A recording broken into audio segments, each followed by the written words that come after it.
Hi lovelies, welcome again on the channel. My name is Muturayo, and in this video I'll share with you how I made these beautiful skirts. So I started by folding my fabric into 4 just like this, and you can see I had one folded 1 inch shorter than the other. That part is going to be for the front of the skirt, and the other one that is longer by 1 inch is going to be for the back of the skirt. I just imputed my starting line, and this is going to serve as my waistline. Right now I'm about to impute my hip measurement, and I'm just want to deduce my hip point right now. Here's what I want to do. My skirt band, I want the skirt to have a band of about 1 inch, and since my hip point is 9 inches, I'm marking 8 inches from this starting line. So I'm going to take out that 1 inch I want for my band, then I'm going to mark 8 inches. So it is at this point that I'm going to place my round hip circumference. I'm just marking my skirt length, which will be 26 inches.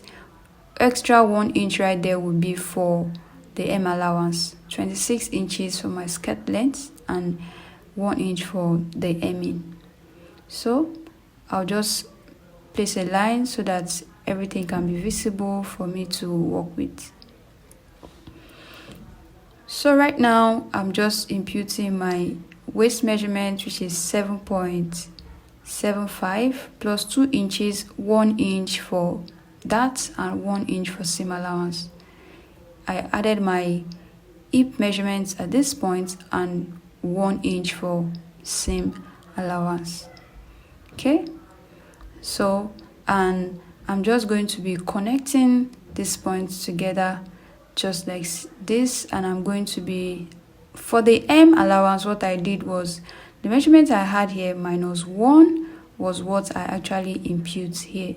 The measurement I had on my hip minus 1. So I'm just connecting the dots like this, and I'll just make this hip part curvy a little so that it is not too sharp. I'm just going in with my curved ruler to get that right, and that's it for this. So I came down by 0.5 inch right there for the skirt, for the front of the skirt, and I'm just marking my dart point of 4 inches. My bust span is 8 inches, and that's why my dart point right there is 4 inches. Work with the bust span of whoever, or work with your bust span or the bust span of the client you're working with, just to make this skirt. So I'm just cutting my skirt out front and back together, as you can see me do right now. Then I'm going to be working on the back of the skirt. I'm making notches at all of these points just so I do not get confused. Oftentimes I tell you guys, notches are important because they really help you to get on track.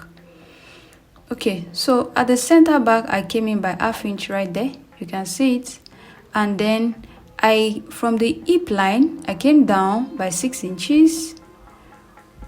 Then at that 6 inches point I came in by 1 inch, and I just connect to the end of the skirt just like that, just for a good fit and back tightening on the skirt.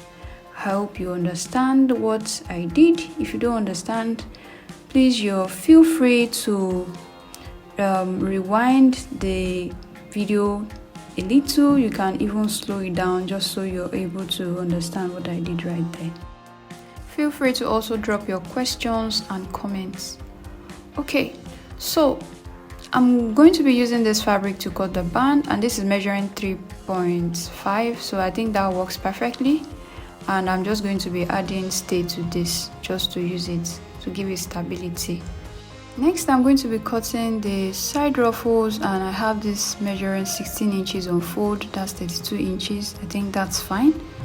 And I would like the height to be 6 inches, so I'm actually marking 7 inches here, so that the 1 inch will be for hemming and then to sew it to the skirt.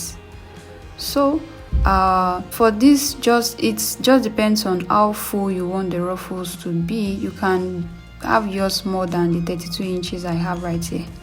Okay, so I'm just cutting this out, and this is the part that we are going to be making into gathers. I hope you understand. So I've added stay to my band, and I'll just go ahead to mark where my zipper is going to be starting from. I just marked it there, and I also, from the hem, I came up by 7 inches just to create the vent. So I'm going to be sewing this part right now. Okay, so here it is. I'm gonna have to take in my darts for the front and the back, and I've also closed the back. Here is open for the vent, and I've also gone ahead to overlock this because this skirt will not have any kind of lining, so we really need to overlock. Okay, so here's the favorite part. I'm going to be using the hemming gum on this. I usually like the hemming gum because it sort of gives the work such a neat vibe. All you need to do is place the gum under, and then you just melt it with your steam iron, and there it is. It just works perfectly. The skirt sits right, and you really love it. You can have layers of this hemming gum. You don't have to use one layer. You can use several layers just to secure wherever you are putting it perfectly. Take a look at how this looks. It's so beautiful and it's so neat. So I've actually hemmed one side of the frills, so the other side I'm going to be making into a gathers. After making that into a gathers, we can then add it to the skirt sides. Okay, now this is what I have. I've measured the skirt side to know the length which I need to gather it into. So I'm just taking out my measurement, that's my body measurement, which is waist, hip, just so I know where to place the frills. Okay, so don't forget we added 1 inch seam allowance, and that's what I'm taking out. I'm just still measuring it again just so we can be sure. I'm using that center crease for the midpoint. Okay, thank you for watching this video this far. I upload new videos every week. Don't forget to give this video a thumbs up, like, share, and don't forget to subscribe to this channel. Share this video with your friends that do sewing projects as well. Thank you.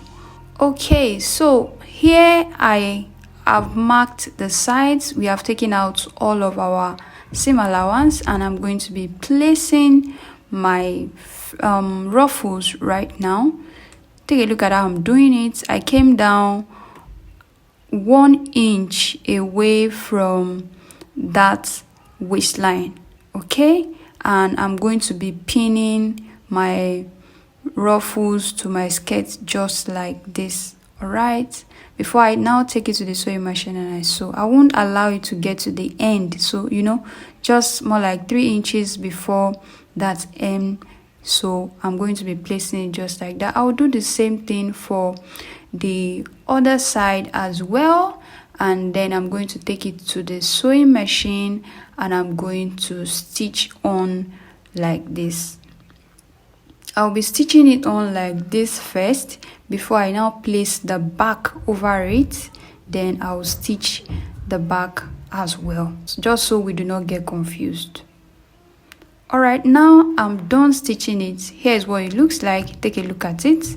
Okay, so this is coming out already. Then now I'm just going to place the back piece on it, and here is the back piece, and then pin it in place. After pinning it in place, I'll just use that first seam. Okay, I'll use this same seam. All right, this same seam you see, I'll just sew it again just to attach the back to the front. Just pin it in place so it can be really easy to stitch that same seam. Okay, Now this is done. This is the back. This is what the back looks like, and the frills is inside of it, and I'm going to turn it inside out, and here is what our skirt looks like now.